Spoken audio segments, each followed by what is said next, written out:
भगवान श्री कृष्ण की मृत्यु कब, कहाँ और कैसे हुई, चलो इस ब्लॉग में बताता हूँ आपको। ये भगवान श्री कृष्ण के वास्तविक चरण चिन्ह हैं। ये 6000 वर्ष पुराना शिवलिंग है। बहुत लंबी लंबी लहरें उठ रही है।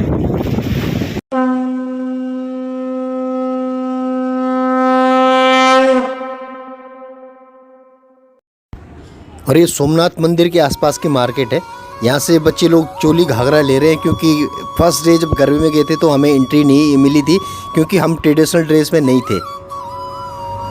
तो सोचा कि क्यों ना यहीं से फिर चोली घाघरा ले ले अब नेक्स्ट गरबे के लिए।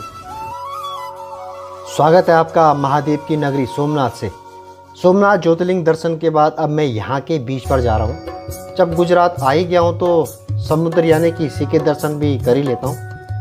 यहाँ से बीच शुरू हो जाता है। काफ़ी लोग दिख रहे हैं जो कि समुद्र की लहरों का आनंद ले रहे हैं। हालांकि मैं मुंबई कई बार गया हूँ लेकिन कभी समुद्र के इतने नज़दीक नहीं जा पाया। आज ये अवसर भी मिल गया। सामने हनुमान जी की भव्य मूर्ति है और सामने आप देख रहे हैं समुद्र की कितनी ऊंची ऊंची लहरें उठ रही हैं और लोग वहाँ पे अपना एंजॉय भी कर रहे हैं। हे सागर तुम्हें मेरा प्रणाम, तू धीर है गंभीर है, जग को जीवन देता नीला है नीर तेरा। ये अथाह विस्तार ये विशालता तेरा ये रूप निराला। तुम्हें मेरा प्रणाम सतह पर चलता ये कोलाहल ये उत्पात। ये सागर कभी ऊपर तो कभी नीचे, गरजती लहरों का प्रताप।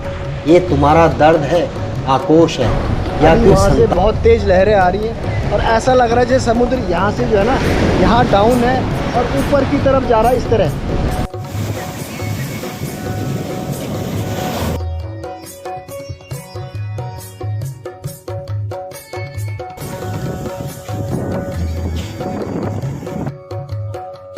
और सामने वो सोमनाथ का पवित्र मंदिर है। अभी हम साइट सीइंग के लिए जा रहे हैं तो काफ़ी लोग बैठे हुए आ रहे हैं। ये पूरी बस भर चुकी है और 2 घंटे का ट्रिप है क्योंकि सोमनाथ मंदिर के आसपास बहुत सारे टेम्पल्स हैं और एक शिवलिंग भी है जिसको कहते हैं कि सी के बिल्कुल बीच में है, वो समुद्र के बीच में। तो अभी हम वहाँ जाएंगे। अभी हमें भी पता नहीं कि क्या क्या एक्सप्लोर होगा इस बस में।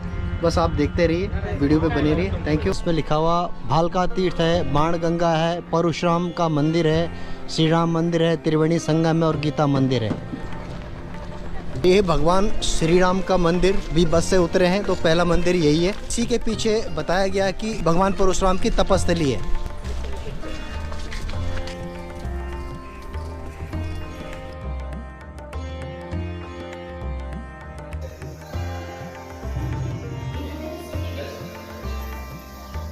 भगवान श्री राम। अच्छा, ये सिर्फ गणेश जी की मूर्तियाँ हैं यहाँ पे। इसका जो सराउंडिंग एरिया बहुत खूबसूरत है। सामने पूरा समुद्र है और बहुत सुंदर नक्काशी कर रखी है मंदिर में, आप देख सकते हैं। ये सारा पत्थरों का है। श्री परशुराम तपोभूमि मंदिर। और इस मंदिर के स्ट्रक्चर से ही पता चल रहा है कि काफ़ी प्राचीन मंदिर है। ये भगवान अलग अलग है। क्या ये त्र्यंबकेश्वर महादेव के अनेक रूप हैं यहाँ पे, अलग अलग मंदिर। और ये है यह पवित्र कुंड है और कुछ शायद ये मेंटेन भी नहीं है मंदिर। अभी यहाँ पे काम चल रहा है तो उसके बाद शायद कुछ मेंटेन कर सकें क्योंकि काफ़ी जर्जर में हालत में ये मंदिर लग रहा है। और यही है परशुराम मंदिर और यही वो स्थल है जहाँ भगवान परशुराम जी ने तपस्या की थी बैठ के। इसके पीछे बिल्कुल समुद्र है। भगवान परशुराम भगवान श्री विष्णु के 24 अवतार में आते हैं। परशुराम जी भगवान अनेक बार पृथ्वी पर अत्याचारियों अधर्मियों का विनाश करने के निमित्त शक्ति प्राप्त करने के लिए इस जगह तपस्या करी थी। क्या आपको मालूम है भगवान श्री कृष्ण की मृत्यु कैसे, कब और कहाँ हुई थी? जिनको नहीं पता आज मैं उनको बताता चलूं। हम हैं अभी गुजरात सौराष्ट्र के भालका तीर्थ में। यह स्थान द्वापर के सबसे बड़े नायक, संसार को गीता का ज्ञान और जीवन का सत्य बताने वाले भगवान श्री कृष्ण और उनके आखिरी वक्त की गवाही दे रहा है। यही वो पावन स्थल है जहाँ श्री कृष्ण भगवान को तीर लगा था और यह स्थान सोमनाथ मंदिर से मात्र 5 किलोमीटर की दूरी पर है। सामने जो पीपल का वृक्ष देख रहे हैं, द्वापर में भी यहाँ पर एक पीपल का पेड़ हुआ करता था, जहाँ पर भगवान श्री कृष्ण ध्यान में लीन थे और तभी उनके पैर में जरा बहेलिया द्वारा फेंका गया तीर लगा था। और यही वो जगह है जहाँ पर जरा नामक बहेली ने भगवान श्री कृष्ण को तीर से भेद दिया था।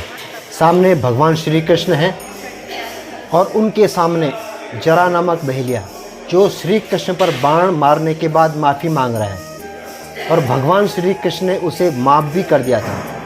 कृष्ण तो अंतर्यामी थे और जानते थे कि भले ही संसार को वो चलाते हैं, मगर अब दुनिया से मुक्त होने का समय आ गया है।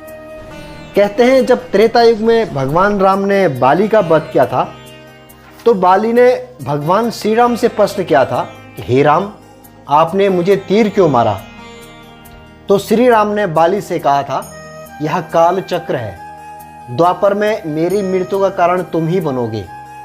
आपको बता दूं कि यह जरा नामक जो बहेलिया था, ये बाली का ही द्वापर में पुनर्जन्म था और श्री कृष्ण भगवान राम के।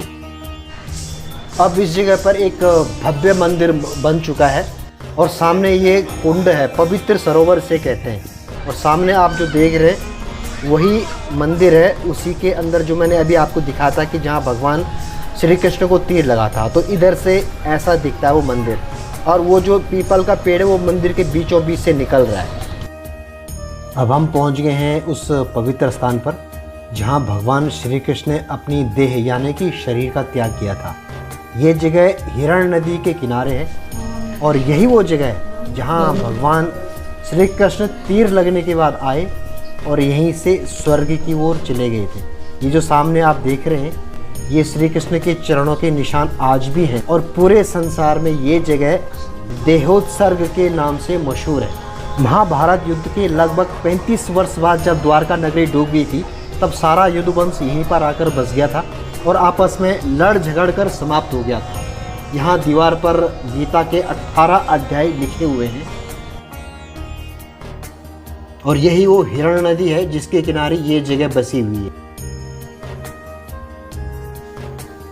ये है हमारी यात्रा का अगला पड़ाव और इस जगह का नाम है त्रिवेणी संगम। कहते हैं यहाँ पर 3 नदियों का संगम है, हिरण्या, कपिला और सरस्वती, और यहीं पर तीनों फिर समुद्र में शामिल हो जाती हैं। इस जगह पर कर्मकांड, पिंडदान अर्थात सारे तर्पण होते हैं और जिस तरह पिंडदान के लिए ना गया का बड़ा महत्व माना जाता है, और इस जगह का भी उतना ही महत्वपूर्ण स्थान है जिस तरह गया का होता है। और यदुवंश जब समाप्त हुआ था तो उनका पिंडदान भी इसी स्थान पर हुआ था। हालांकि यहाँ पर हमें संगम दिख नहीं रहा है, उसके लिए हमें समुद्र में आगे जाना पड़ेगा, लेकिन यहाँ पे नाव अवेलेबल नहीं है। आप लोग लोकल ही हैं? नहीं, मुंबई। अच्छा, मुंबई से आए हैं। अच्छा अच्छा अच्छा घूमने के लिए आए। अच्छा अच्छा रिटायर्ड। अच्छा, आप लोग अच्छा, you are retired? All are retired. You all are retired. Three. चलो बढ़िया। ये रिटायर्ड की लाइफ तो सबसे बेटर होती है। बस अभी एंजॉय कर रहे हैं। ये कामनाथ मंदिर है, क्योंकि गुजराती में लिखा है, यहाँ मोस्टली जो है वो गुजराती में लिखे हुए, हिंदी में नहीं है। अच्छा, यहाँ पे एक गुफा है, सीधा चलो ये उल्टा जाना पड़ रहा है क्योंकि ये जगह कम है ना, तो यहाँ ऐसे बैठ के चलते हैं ना, ऐसे इस तरह। ये है वो गुफा। ये पत्थर है ना ऊपर? हाँ, पत्थर है। ये पत्थर है। ये आदि शंकराचार्य जी तपस्या किए थे यहाँ पे 1200 साल पहले आकर के। यहाँ थोड़ा स्पेस कम है क्योंकि गुफा है ये ऊपर पूरा ये पत्थर है, थोड़ा हल्का इन्होंने बंद सफेदी कर रखी है और जगह कम है, इसलिए सभी को स्थान देना है, सभी को यहाँ पे दर्शन करने के लिए समय देना है। जगह नहीं है। ये देखो किस तरह लोग आ रहे हैं, बहुत बुरा हाल है, भीड़ बहुत है यहाँ पे और सफोकेशन भी बहुत ज़्यादा हो रहा है। एक एक करके निकलो ना, पहले उनको रोक दो, अंदर वालों बाहर वालों को रोक दो। हाँ, उनको रोको, कहना पहले हमें निकालो तो क्या अंदर जगह है। आप अंदर आ जाइए। किस तरह जाना पड़ रहा है। चैनल वाले क्या? हाँ जी, हाँ जी। ऋषि मुनियों ने भी ऐसी जगह तपस्या करी है जहाँ कोई जा ना सके। ये सारे 12 ज्योतिर्लिंग यहाँ पे आपको मिलेंगे। तो ये आप देख रहे हैं, ये पूरे 12 लिंगों की यहाँ पे स्थापना की गई है। और अभी हम जा रहे हैं बाणगंगा की तरफ। बाणगंगा के बारे में मैं अभी वहीं जाके आपको बताता हूँ कि इसका क्या रहस्य है और क्यों इसका नाम बाणगंगा पड़ा है। और यहाँ पे 3 शिवलिंग हैं। हालांकि समुद्र का पानी अब सूख चुका है, तो शिवलिंग अभी ऊपर है और पानी भी कम है समुद्र में। तो मैं आपको दिखाता हूँ वो प्राचीन शिवलिंग। कहते हैं कि ये 6000 साल पुराने शिवलिंग हैं। यहाँ पे आप देख रहे हैं काई है और आगे शिवलिंग है। वहाँ तक जाना थोड़ा मुश्किल है क्योंकि काई में एक्चुअली पैर फिसल सकते हैं, लेकिन जाना तो है। शिवलिंग के दर्शन करना तो बनता है जब यहाँ इतनी दूर आए हैं।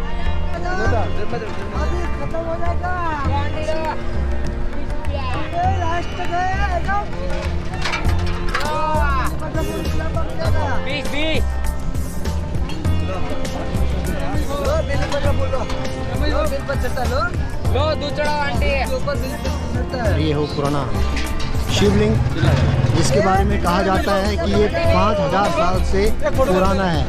और जय हो हर हर महादेव, हर हर महादेव, हर हर महादेव, हर हर महादेव। यहाँ पे देखो दूध चढ़ाने के 20 रुपये ले रहे हैं और पुष्प और दूध चढ़ाने के 20 रुपये। तो अच्छा, भगवान शिव की तरफ से कम इन लोगों को रोजी रोटी मिल रही है, ये भी अच्छा है।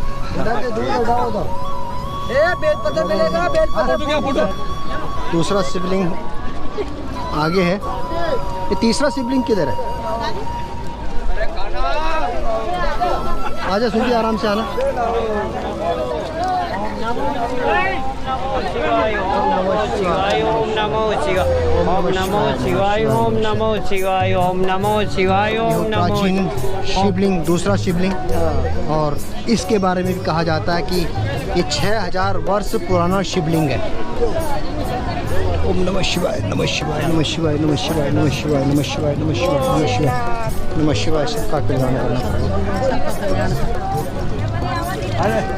और सामने समुद्र है, ऊंची ऊंची लहरें उठती हैं समुद्र की। बहुत गहरा है। और तीसरा शिवलिंग शायद ये है क्योंकि बहुत छोटा शिवलिंग है। ओम नमः शिवाय, नमः शिवाय, नमः शिवाय, नमः शिवाय, नमः शिवाय, नमः शिवाय, नमः शिवाय। ओम नमः शिवाय, नमः शिवाय, नमः शिवाय, नमः शिवाय। ये तीसरा छोटा शिवलिंग है।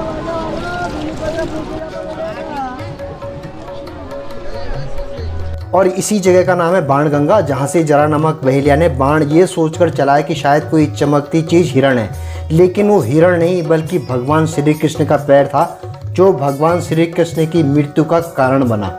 आशा करता हूँ आपको ये ब्लॉग भी अच्छा लगा होगा। प्लीज़ ये चैनल सब्सक्राइब कीजिए, लाइक कीजिए। मिलता हूँ अपने नेक्स्ट ब्लॉग में, तब तक के लिए नमस्कार, प्रणाम, हर हर महादेव।